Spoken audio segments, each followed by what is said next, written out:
Olá pessoal, como estão? Espero que todos estejam bem.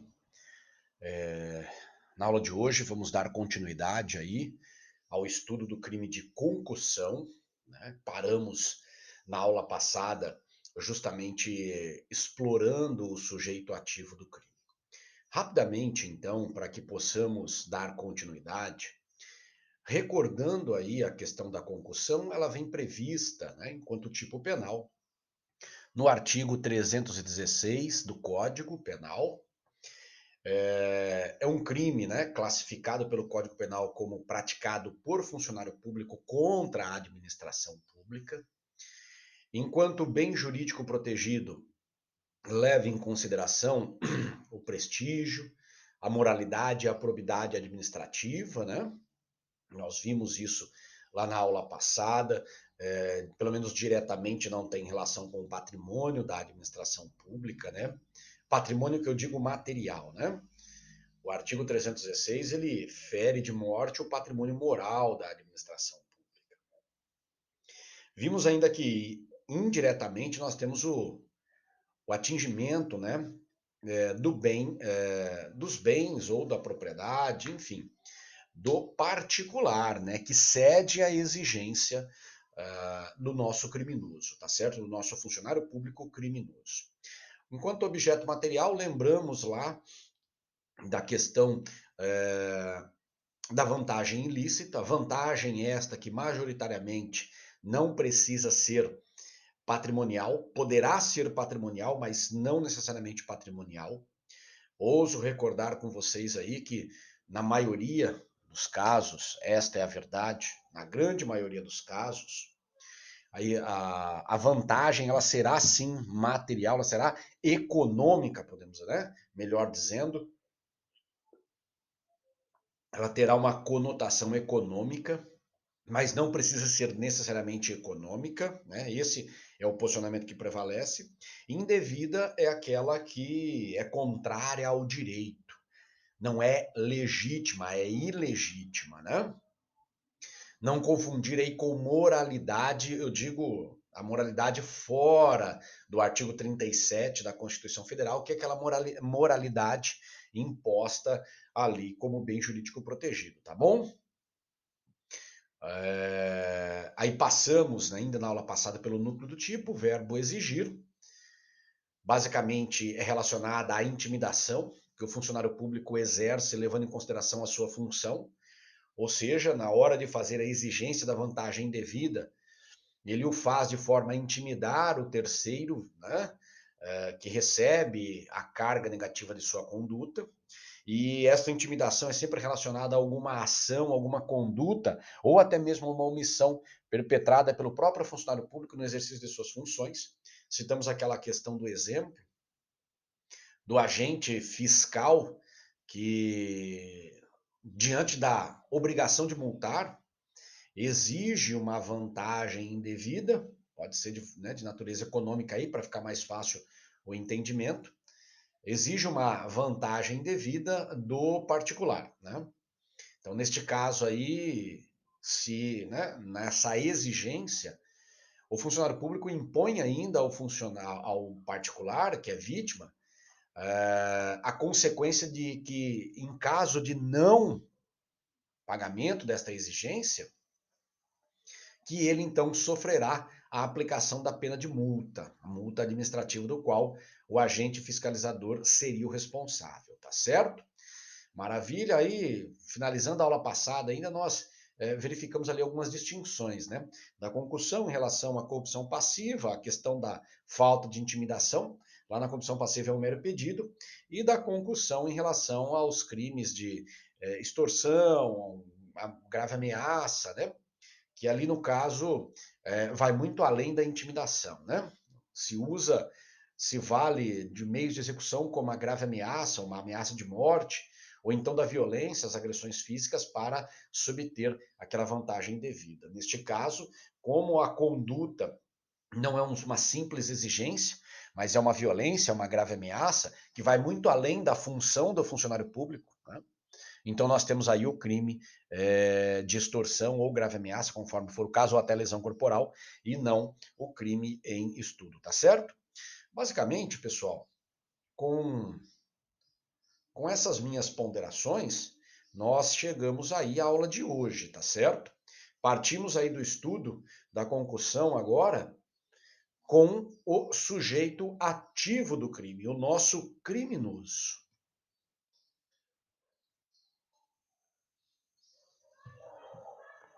E neste caso, tá? Nós temos que pontuar aí que estamos diante de um crime próprio, não poderia ser diferente, pela própria classificação dada pelo Código Penal ao crime de concussão, que é um crime praticado por funcionário público, né? Ainda que fora da função ou antes de assumi-la, mas por funcionário público, tá? É, contra, né, assim, contra a administração, a gente fala, né, com relação à questão da moralidade, do prestígio, da probidade, e indiretamente a gente também acaba lembrando aí do particular que se viu em face dessa exigência, tá certo? Mas o que eu quero que você tenha em mente por enquanto é justamente a característica, a classificação da nossa concussão como um crime próprio. Por que isso? Porque enquanto autor, segundo os ensinamentos do artigo 29 do nosso Código Penal, o autor do crime será o funcionário público, tá certo? Perguntinha básica, né? O funcionário em gozo de férias, licença-prêmio ou outro afastamento poderá cometer o crime em estudo? A letra da lei, como eu destaquei, né, no, no slide anterior, né, ele é claro em abranger o funcionário público que esteja, por exemplo, no gozo de férias ou de licença-prêmio, né? O texto da lei diz assim, ó, ainda que fora da função ou antes de assumi-la. Então, aquele cidadão que está em gozo de férias, está em gozo de licença-prêmio, por exemplo, ele ainda está fora da função, assim, ou melhor, ele está fora da função, né? Ele, durante aquele período, ele não pode, por exemplo, no período de férias, ele não pode realizar atos administrativos, assinar atos administrativos, porque ele está afastado. Ou até mesmo antes de assumi-lo, né? A questão de você ter sido aprovado e nomeado num concurso público, mas você ainda não foi empossado. Nestes casos, você,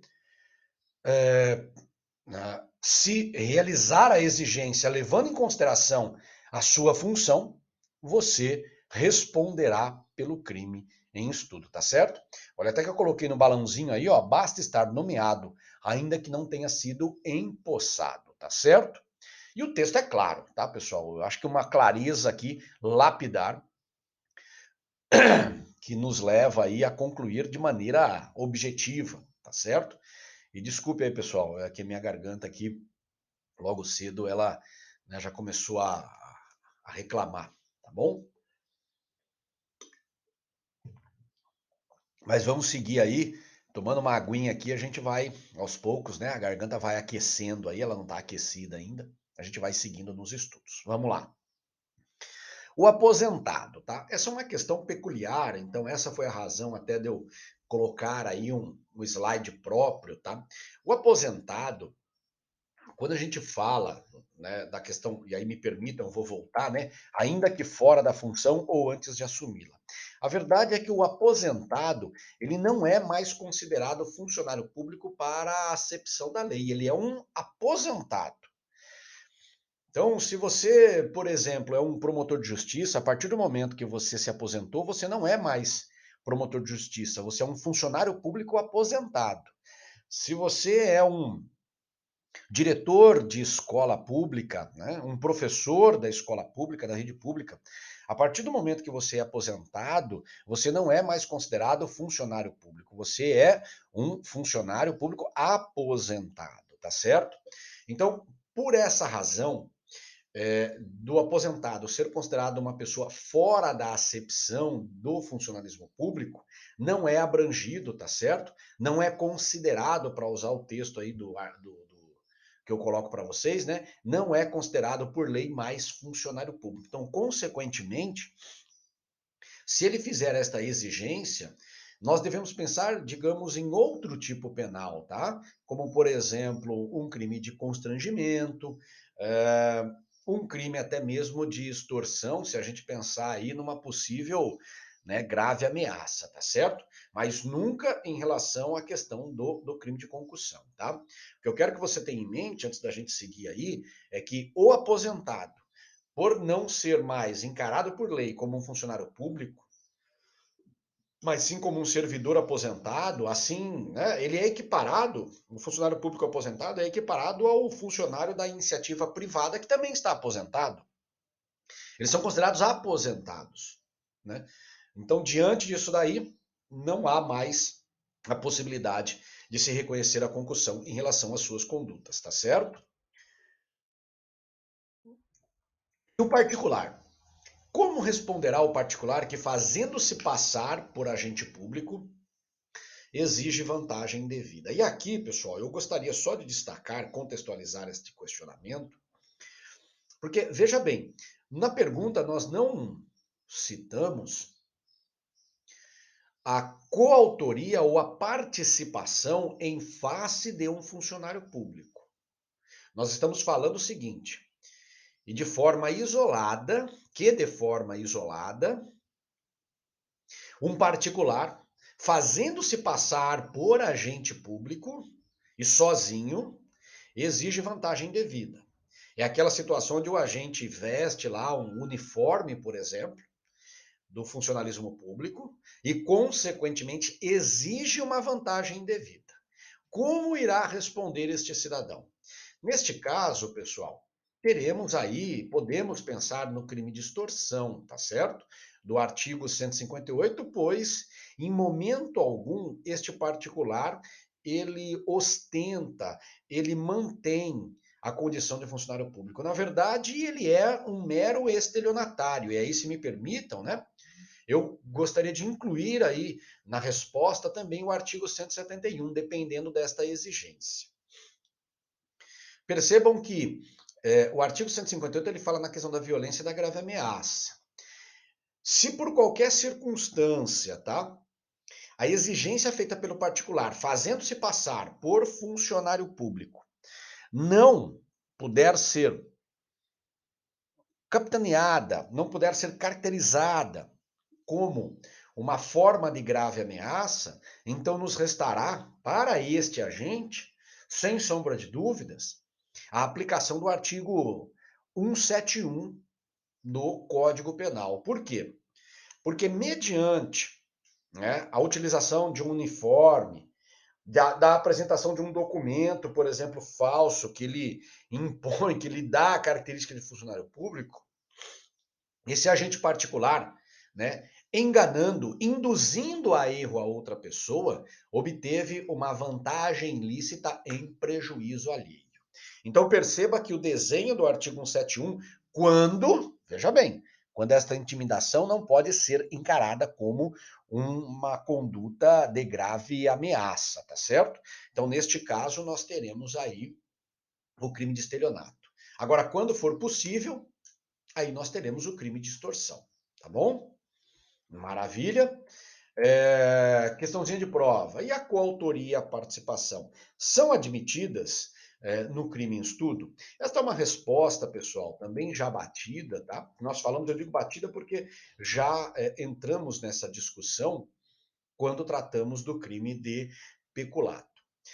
Em virtude da condição de funcionário público ser, né, um elemento constante, um elemento, né, essencial para o reconhecimento do crime de concussão, né, é um elemento do tipo, falando tecnicamente, é um elemento do tipo. Então, por força do nosso artigo 30 do Código Penal, nós temos sim a possibilidade de reconhecer a coautoria e a participação. Mas eu gostaria já de deixar registrado a você a seguinte informação: não é possível reconhecer a autoria do crime de concussão ao particular, mas é possível reconhecer a coautoria e a participação. Eu não sei se vocês perceberam, mas em questões nós viemos construindo essa ideia.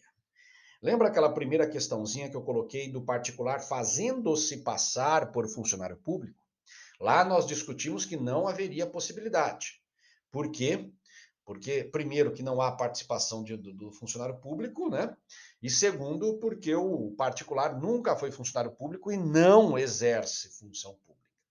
Agora, quando eu tenho a participação, ou seja, quando eu tenho, na verdade, um conluio, um acordo entre um funcionário público e um particular para que ambos pratiquem a exigência, a intimidação para obtenção da vantagem indevida, estando o funcionário público, né, no exercício da função ou até mesmo fora, mas levando em consideração a função, aí nós temos o crime de concussão.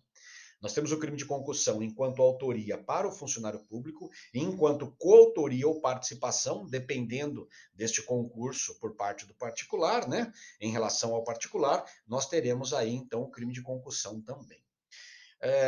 Antes da gente seguir, eu só gostaria de arrematar com você um pensamento aí, né? A respeito disso daí, a respeito dessa questão do particular e os crimes contra a administração pública. O que você tem que ter em mente, meu nobre aluno, meu caro aluno, meu amigo, é o seguinte: os crimes contra a administração pública, de uma forma geral, eles não permitem que o particular seja autor do crime.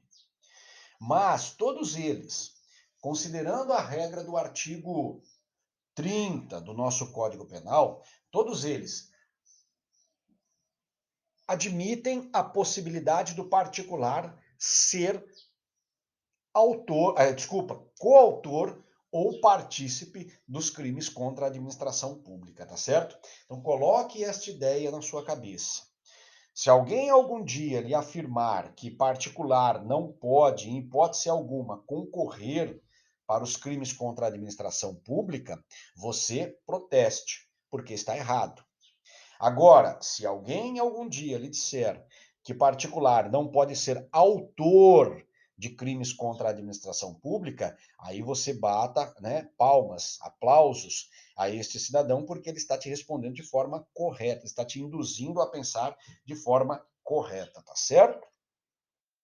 Maravilha. Então, seguindo aí, com relação à autoria do nosso crime, alguns tipos penais que são resultados da aplicação do princípio da especialidade, tá certo?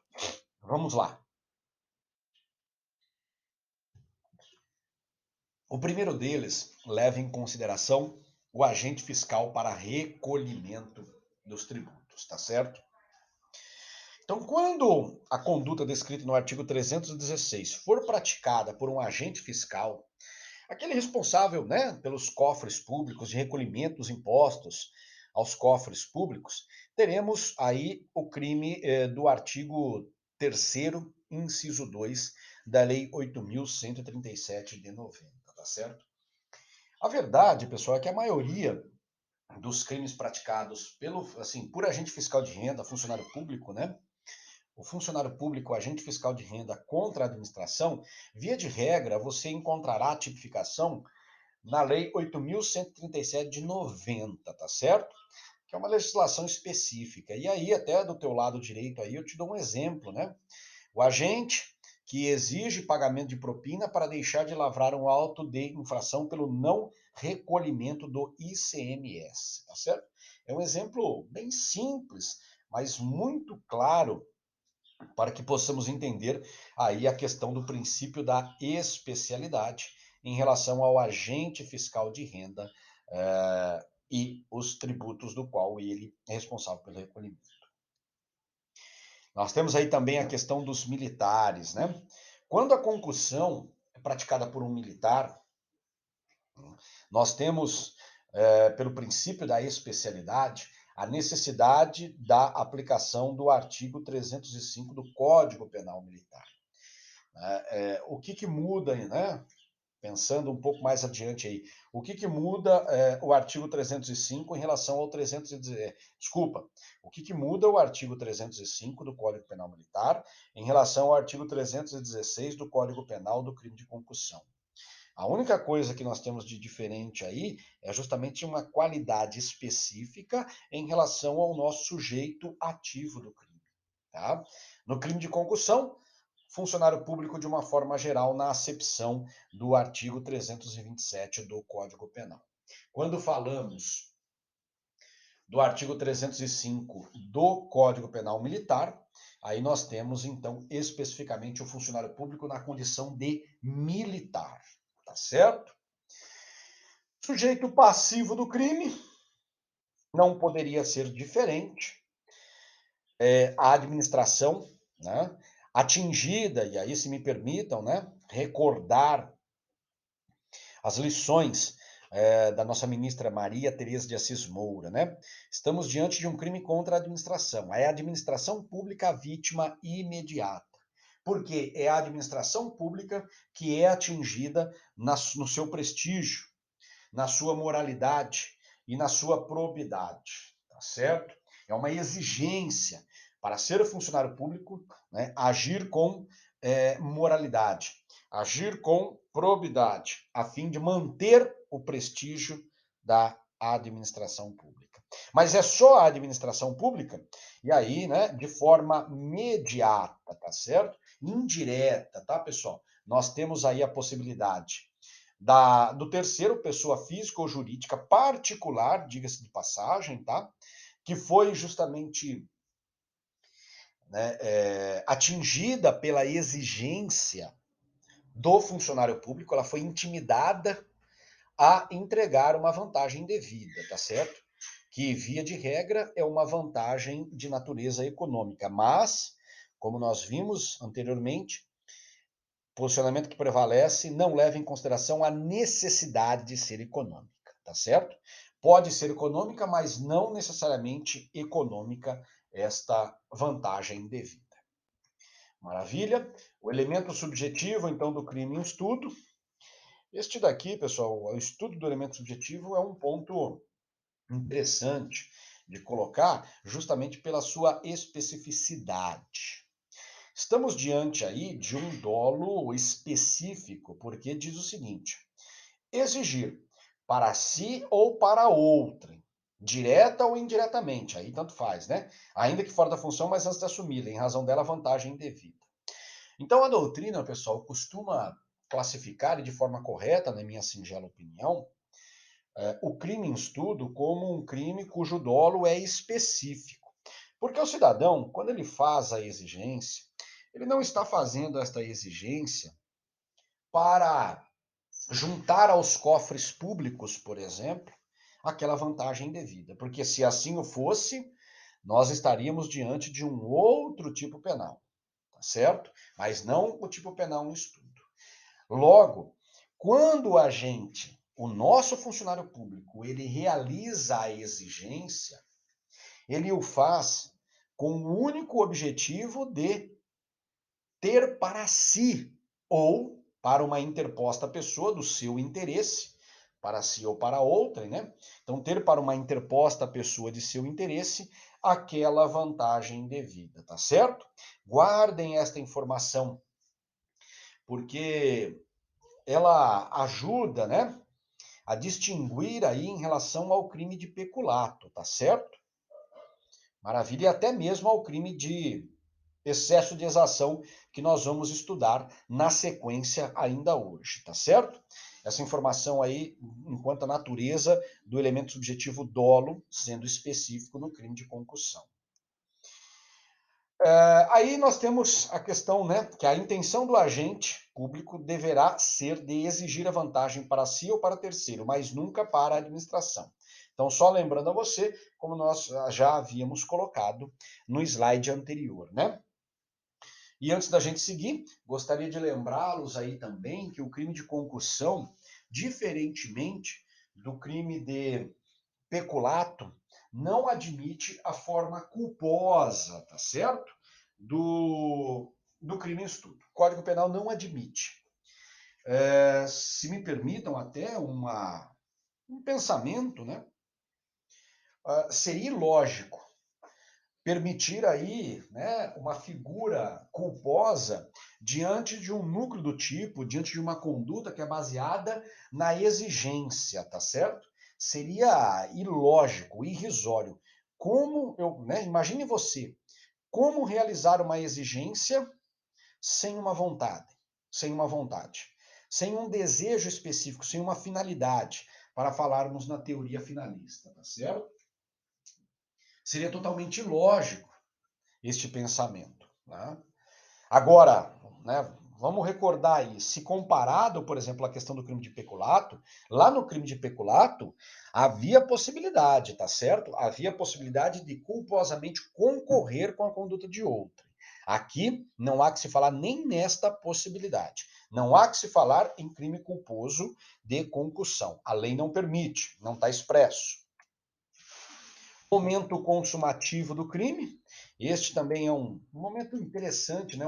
Eu digo assim, uma lição interessante em relação ao crime de concussão. Foi inclusive, tá? Eu não me lembro, estou tentando relembrar aqui, né, puxar pela memória, mas eu creio que há uns 4 ou 5 anos atrás, inclusive, foi objeto de tese de defesa em segunda fase do exame da ordem, né? Você, para construir a tese de defesa do seu cliente, e consequentemente ser aprovado na segunda fase do exame da ordem, você deveria relembrar que o crime de concussão é um crime formal. Logo, não né, exige a existência de um resultado naturalístico, mas se dá por satisfeito com a ocorrência daquilo que a doutrina chama de resultado normativo. E este resultado normativo é assim denominado porque o resultado está na norma e não nas consequências do crime. E então, né, assim dizendo, a consumação ocorre com a exigência, com a realização da exigência, com o ato de externar a exigência ao criminoso, pelo criminoso, a nossa vítima imediata, tá certo? Até grifei para você aí, ó. O momento consumativo está na exigência chegar ao conhecimento da vítima, independentemente do posterior recebimento. Esse posterior recebimento, diga-se de passagem, é mero ato de execução do crime em estudo, tá certo? Então, basta externar o conhecimento, a exigência, fazendo com que ele chegue ao conhecimento da nossa vítima imediata, tá?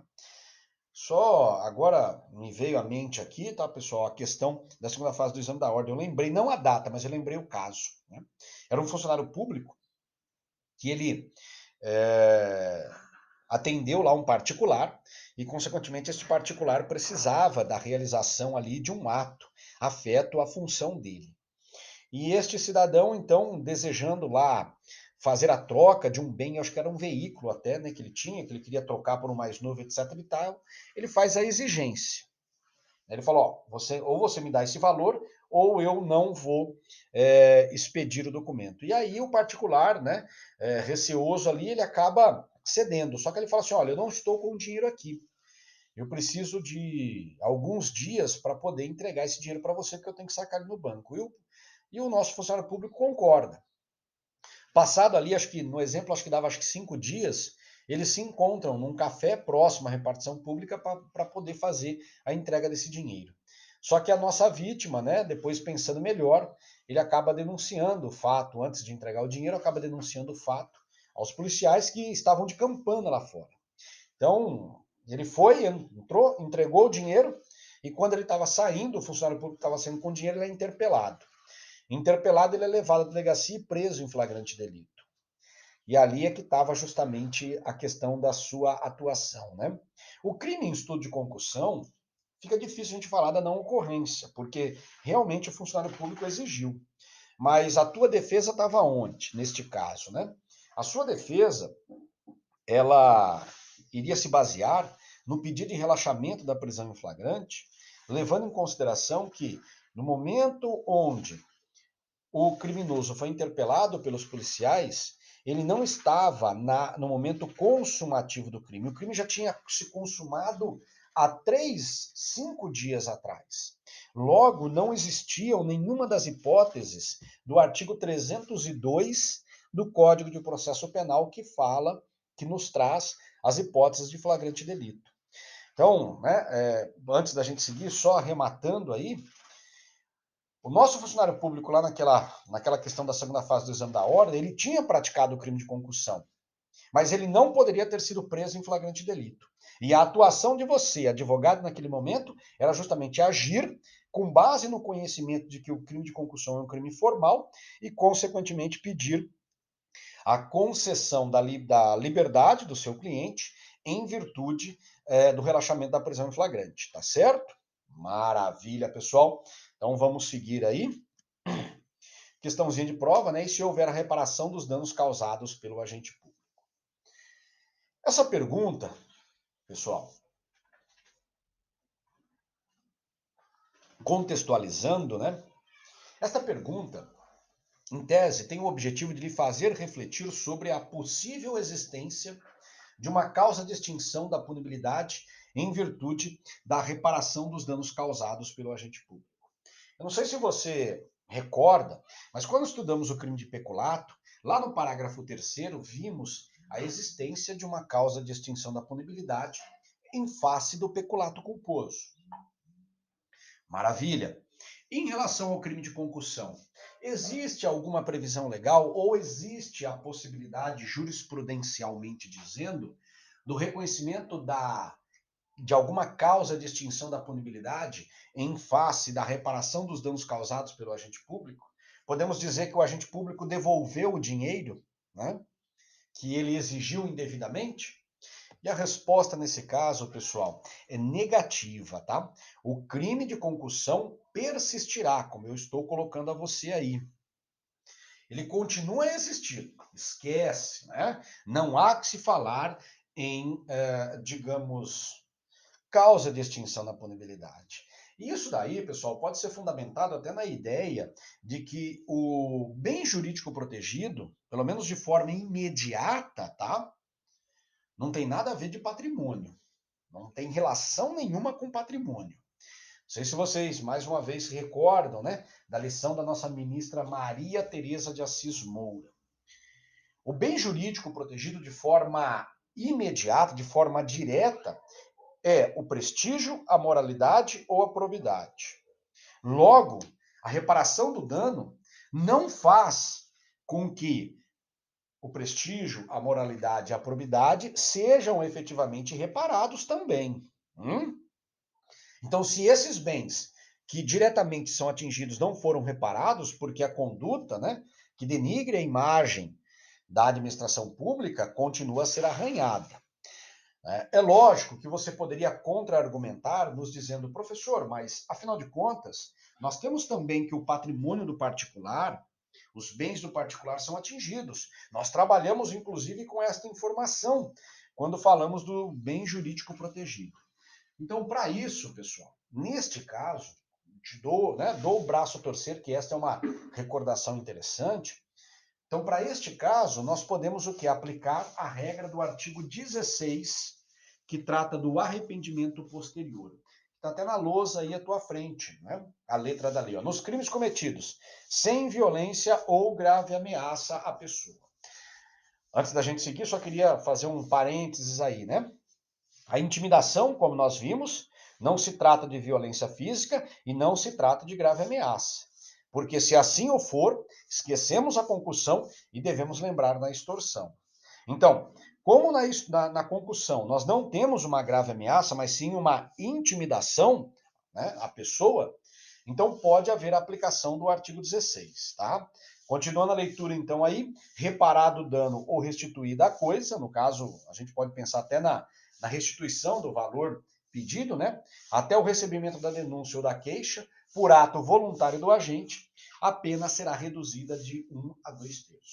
Então, no caso do nosso agente público, se ele se arrepende e, consequentemente, antes do recebimento da denúncia ou da queixa, se ele fizer a devolução do bem que ele indevidamente recebeu, em seu favor, nós temos a possibilidade do reconhecimento do arrependimento posterior, tá certo?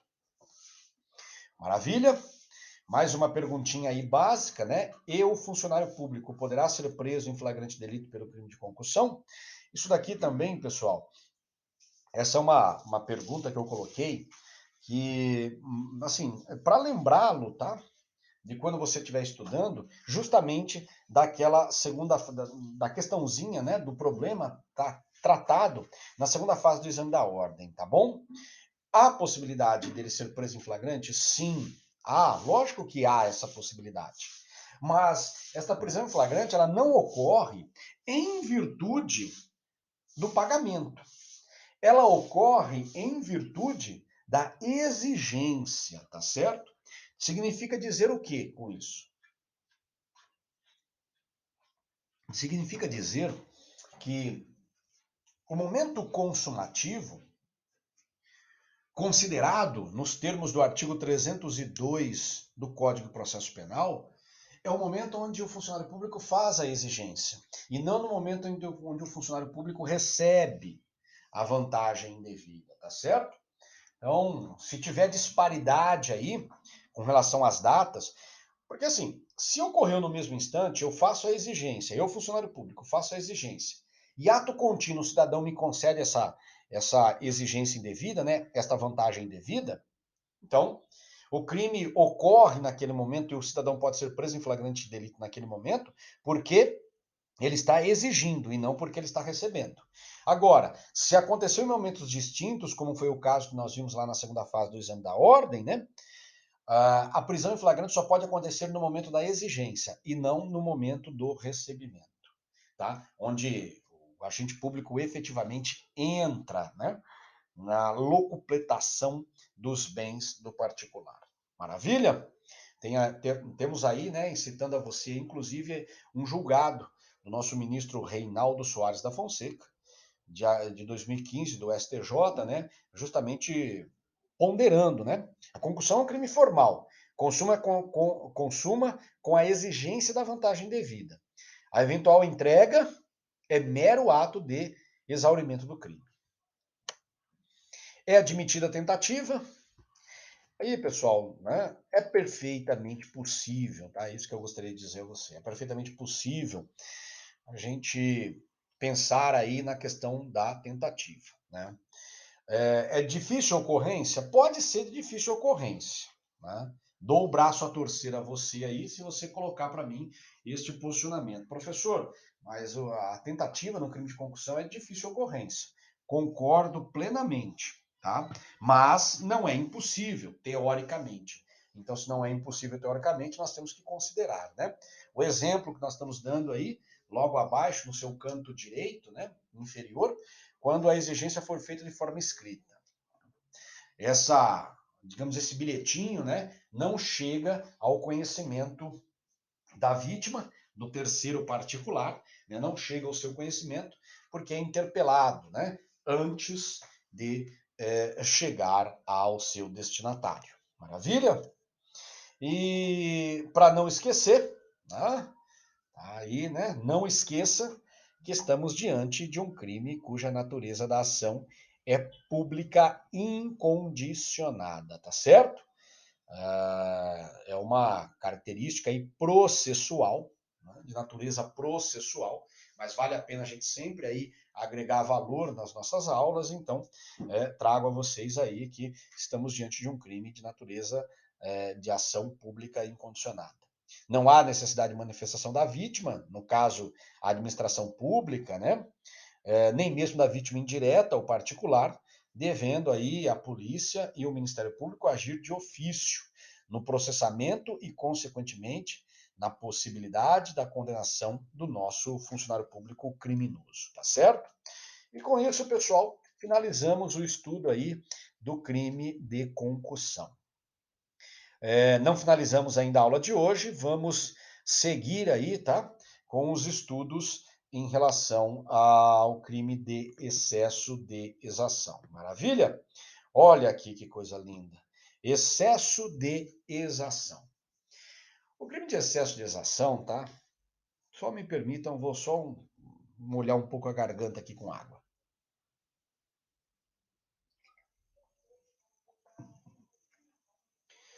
O crime de excesso de exação. O crime de excesso de exação, pessoal, ele vem previsto, e olha que coisa interessante, né? Essa é a primeira característica interessante deste tipo penal. No artigo 316, parágrafo 1º do Código Penal. Mas como assim, professor? Então o excesso de exação, na verdade, não é um crime autônomo, mas sim uma figura circunstanciada do crime de concussão? Aí é que tá. Não. Ele é um crime autônomo, sim, tá certo? Não, né?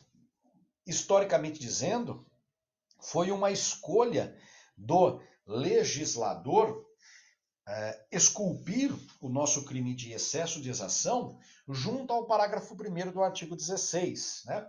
Levando em consideração que em ambos os casos o verbo é exigir. Mas como você perceberá logo mais, o crime de excesso de exação, embora tenha enquanto núcleo do tipo o verbo exigir, ele não tem nada a ver com o crime de concussão, tá certo? Bom, o que nós temos que ter em mente é o seguinte, né? Encare o parágrafo 1º do artigo 316 como um novo tipo penal. É isso que eu te peço. Na sequência dos nossos estudos, encare o crime de excesso de exação como um tipo penal totalmente alheio ao crime de concussão. Embora esteja previsto, né, como parágrafo 1º do artigo 316, tá certo? Então, notas introdutórias, nós temos aí a figura simples, desenhada no parágrafo 1º do artigo 316, e é uma redação dada, tá, pela Lei 8.137 de 90. É aquela mesma lei que trata da questão dos agentes fiscais, tá certo? E, enquanto figura qualificada do excesso de exação, nós temos uma figura qualificada lá no parágrafo 2º, que, consoante veremos, leva em consideração o fato deste funcionário público se locupletar do produto do excesso de exação. Daqui a pouco você vai entender o porquê que eu estou dizendo desta forma, tá certo? Maravilha? Então, antes da gente seguir, eu só gostaria aí de pontuar, né, contigo as razões da distinção do excesso de exação e da concussão. Perceba que, né, no início lá do estudo do excesso de exação, eu pontuei a você o que os dois crimes têm de simultâneos, que é a questão do verbo exigir. Agora, nós vamos entender aí, construir a ideia de qual é a distinção desses dois tipos penais, que são previstos, diga-se de passagem, né, no artigo 316. Um, a concussão, no caput. O outro, o excesso de exação, no parágrafo 1º, tá certo? Então tá aí a distinção de forma bem simples, mas bastante didática, né? No excesso de exação, a exigência, e aí o verbo exigir, tá? Recai sobre o tributo. Qual é o nosso objeto material, então, de estudo no crime de excesso de exação? O tributo, tá certo? E qual é a destinação deste tributo? Para quem que você, quando faz a exigência, né, deste tributo, irá reverter em favor da administração pública? Nunca em seu favor. Lembra lá do estudo da concussão, quando nós vimos a questão do elemento subjetivo e vimos que estamos diante de um elemento subjetivo cujo dolo é específico? E eu chamei a sua atenção, falei, olha, presta atenção nisso porque vai ajudar a gente a distinguir o crime de concussão do excesso de exação. Tá aqui, ó. Lá no crime de concussão, e aí você já pode dar uma verificada aí do seu lado direito, quando o agente público ele faz a exigência da vantagem indevida, ele faz com o objetivo de reverter para si ou para outra, mas nunca para a administração. Agora, quando a gente fala da questão do excesso de exação, quando a gente exige o tributo, né, indevido, ele o faz com o objetivo de recolher para os cofres públicos, tá certo? E aí, pessoal, mais um outro ponto a ser destacado, tá? Quando falamos no excesso de exação, aquilo que é exigido, né, de forma ilícita, de forma ilegal, indevida, é o tributo. Agora, quando nós falamos no crime de concussão, aquilo que é exigido indevidamente pelo funcionário público é uma vantagem, tá? Ou seja, não precisa ser necessariamente tributo, tá certo? Não estou exigindo tributo nenhum, eu estou querendo mesmo uma, né, se me permitam a expressão aí, uma contribuição, tá certo? Maravilha.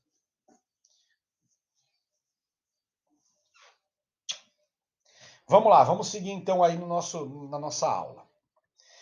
Há uma observação a fazer. Eu estava esquecendo dessa observação, essa é a verdade. É muito mais uma observação teórica do que propriamente de qualquer outra natureza, né? A exação, né, ela, enquanto significado, ela representa aí a cobrança integral e pontual do tributo, tá? Então, é uma conduta, enquanto exação, é uma conduta totalmente ilícita, ou seja, o funcionário público responsável, ou até mesmo não responsável, mas que, assim, atua para tal, né? Quando ele realiza a cobrança de um tributo em face de um particular, ele age conforme a lei, né? Ele é obrigado, tem que ser feito isso. Onde existe, ou onde está o crime aí, então, em estudo? Ele está no excesso, tá? Então, guarde esta palavrinha, guarde esta característica, porque conforme veremos adiante, esse excesso ele é representado de duas formas. De duas formas. Primeira forma, esse excesso é representado pela cobrança de um tributo que já foi pago ou além daquilo que é devido. Ou seja, você cobra além daquilo que o cidadão, o contribuinte, deveria pagar. Ou porque ele já pagou, ou porque você está cobrando a mais do que deveria ser feito. E segunda vertente, onde está o excesso? Quando você usa de meio vexatório, como a gente vai ver.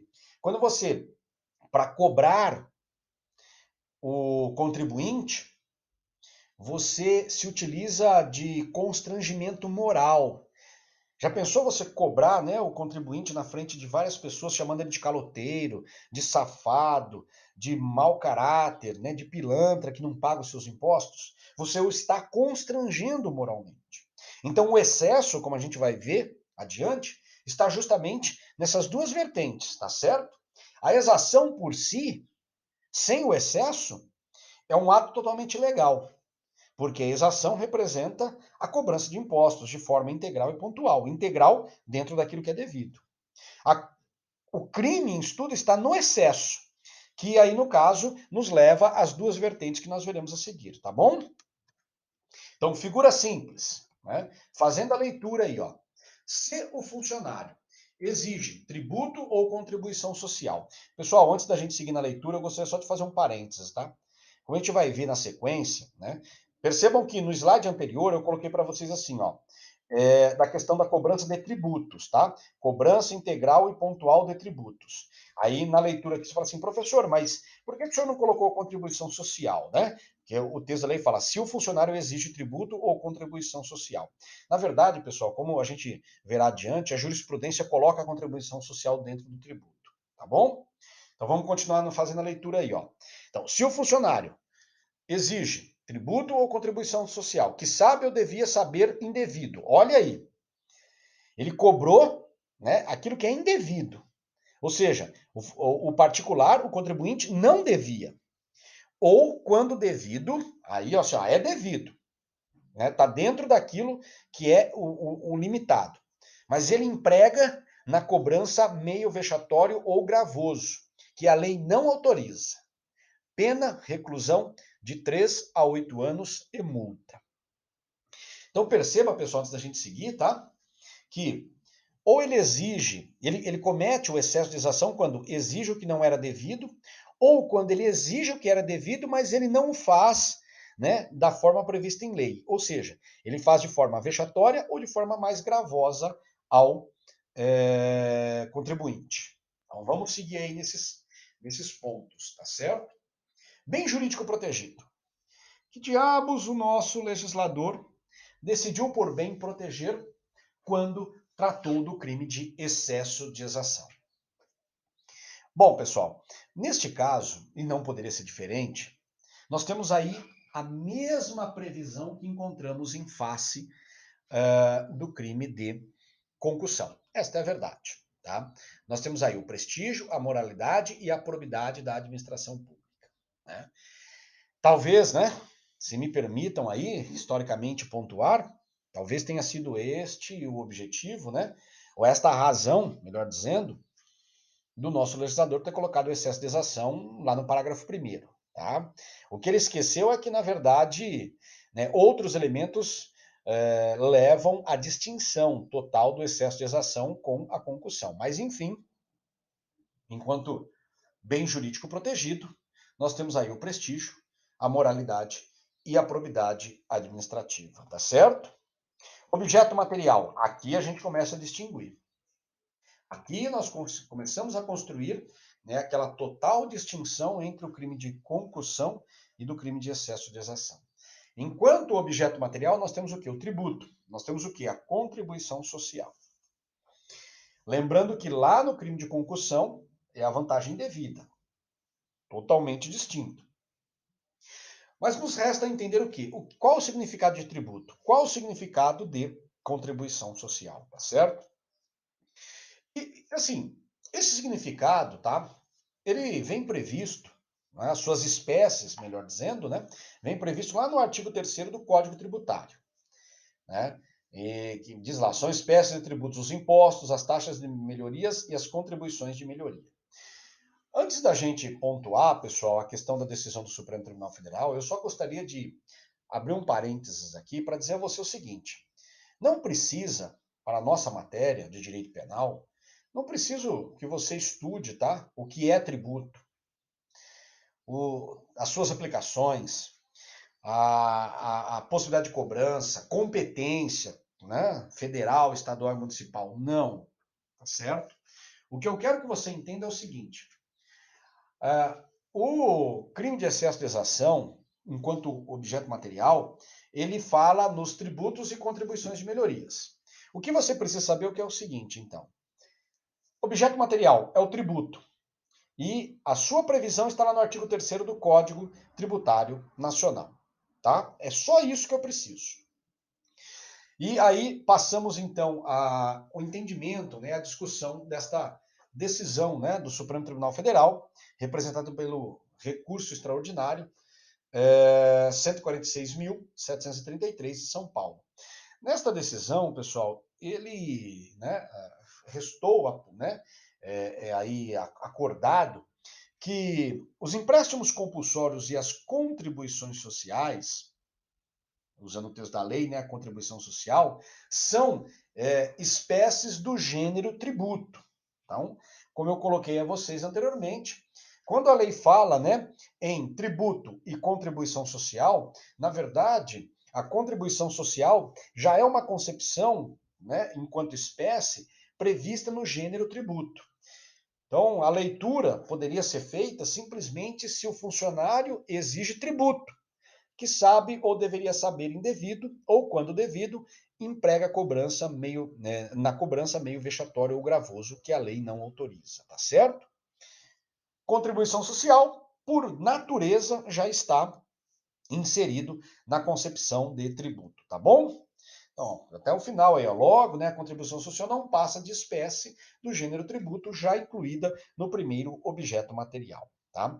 Aqui, pessoal, é mais uma questão teórica do que propriamente prática, né? Na prática, se ele está dentro do tributo ou se não está dentro do tributo, a previsão é expressa, não temos o que discutir, tá certo?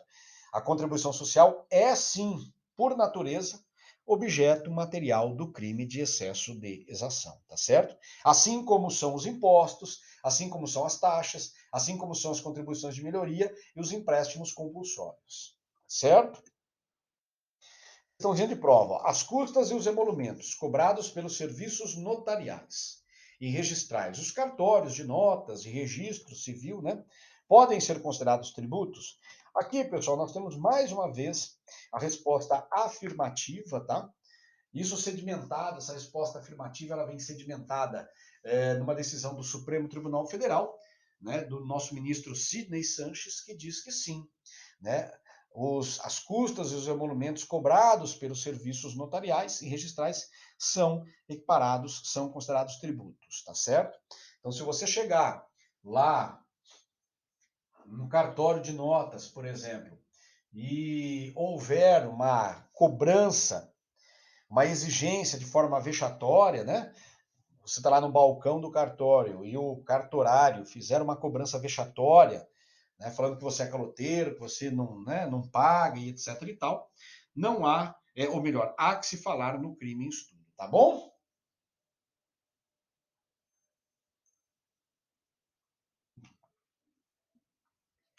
Continuando aí, núcleo do tipo, e aqui tem uma questãozinha interessante, né? Nós temos dois. E olha lá o verbo exigir, né? Se o funcionário exige tributo ou se o funcionário emprega na cobrança. E aqui, pessoal, né, a gente vai passar a explorar aqui esses dois tipos. Necessariamente você vai perceber aquela questão que eu pontuei inicialmente sobre, né, cobrar aquilo que não é devido e empregar na cobrança daquilo que é devido meio vexatório, tá certo? Mas vamos então a entender. Significado do verbo exigir é o mesmo daquilo que nós vimos na concussão. Eu, sinceramente, não vou perder nem tempo aqui, porque eu tenho certeza que a tua cabecinha já está até cansada de entender a figura do verbo exigir como intimidação em relação ao cargo que ocupa. Tá? Então, sem mais delongas, né, nós vamos aí à conjugação. Então, exige tributo ou contribuição social que sabe ou deveria saber indevido. Esta, então, expressão final aí, saber indevido, isto é importante.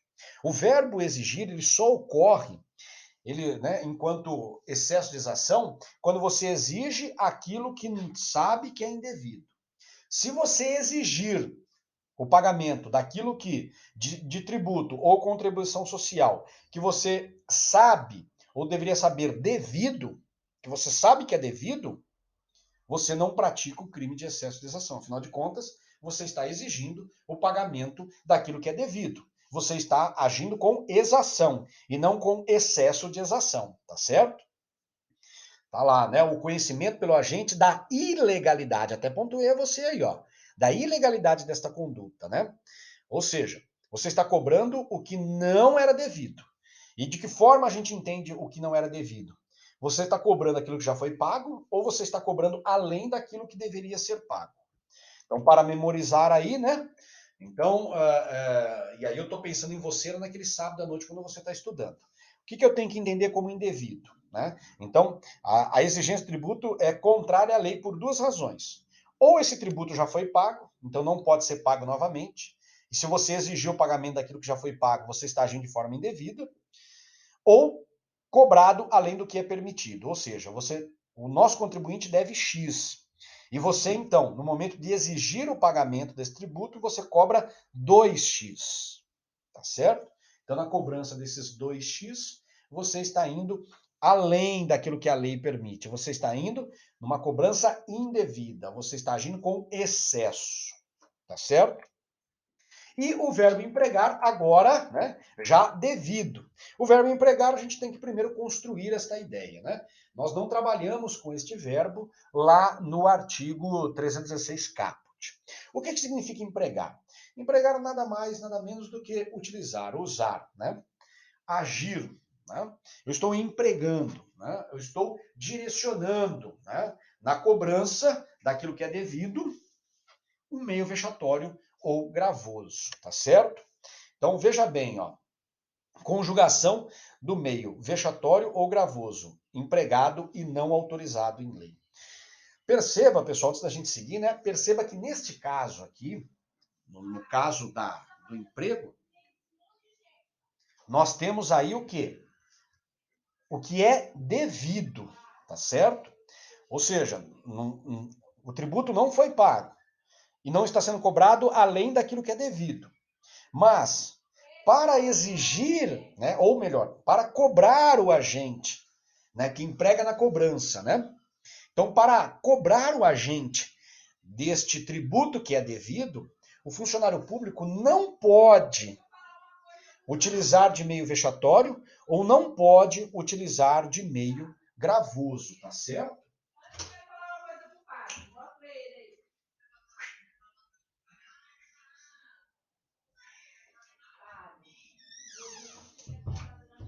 Tá certo? Então vamos lá.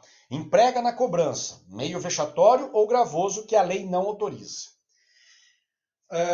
Vamos então entender aí o significado do meio vexatório ou do meio gravoso, tá? Basicamente, pessoal, numa ideia geral, numa ideia, né, ampla, quando você utiliza de um meio vexatório ou gravoso, você busca aí humilhar o nosso contribuinte, tá certo? Então, né, como coloquei, ó, humilha a vítima. No caso, a vítima aí, a vítima, tá? Quero ponto antes de seguir, a vítima indireta, a vítima mediata, tá? Não, você não vai humilhar a administração pública, tá? Diga-se de passagem, é isso que eu quero que você entenda.